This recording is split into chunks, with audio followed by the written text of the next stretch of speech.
Okay, this is my new favorite thing in the world. It's how to make a spaghetti machine gun.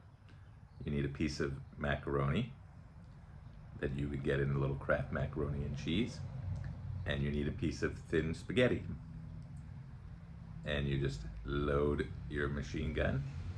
You you've got your loaded machine and you hold it, and then you just push the spaghetti through your machine gun, and you get pew pew pew pew pew pew pew pew.